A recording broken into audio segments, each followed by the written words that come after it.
Well, I'm delighted to be joined today by Dr Emma Chivers from the Youth Work Leadership Lab for our In Conversation about the importance of collaborative leadership ahead of Youth Work Week next week. Welcome, Emma. Thanks, Mark. It still feels very strange being Dr Emma Chivers. I'm still getting used to it. Well, let's start by saying congratulations and well you. done for all the hard work, really well deserved. This conversation about collaborative leadership, I feel that you're really well placed to tell us some more about it and what it means. So why do you think collaboration between schools and youth services is so important right now? So if you look at our young people at the moment and the issues that they are facing sort of post-COVID, and of course schools and youth workers, we're all working with the same young people. Young people are experiencing, some of them are doing really well, but we have got a proportion of young people who are not achieving, not attending school and are not engaging. So it is really interesting how each of us are navigating these systems and trying to work with the same young people.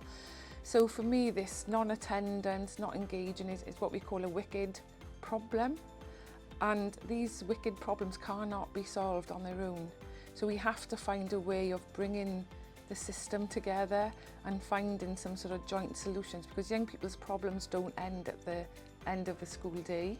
Youth workers, and we have got some youth workers working in schools, but they're also working a lot in the community with these young people as well. So for me, that's a really important. So this shared collaborative approach can bring systems together to improve outcomes for young people.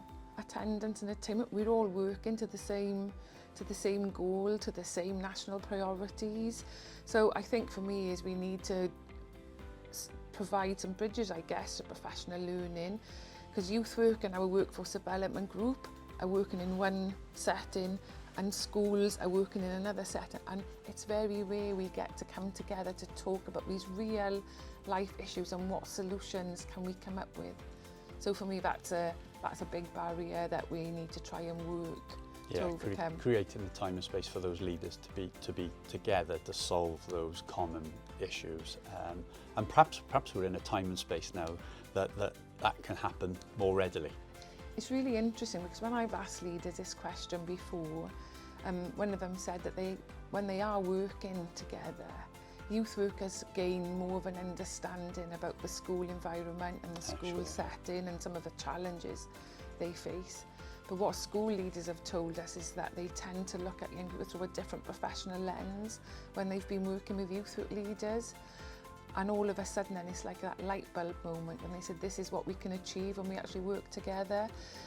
Our biggest challenge, I guess, is how do we remove some of these barriers so leaders can work more collaboratively together and resolve some of these issues. The problem that we've got is, and some of the, how are we listening to young people? And young people's outcomes, young people are not really bothered about strategies. They just want things and solutions to make their lives better.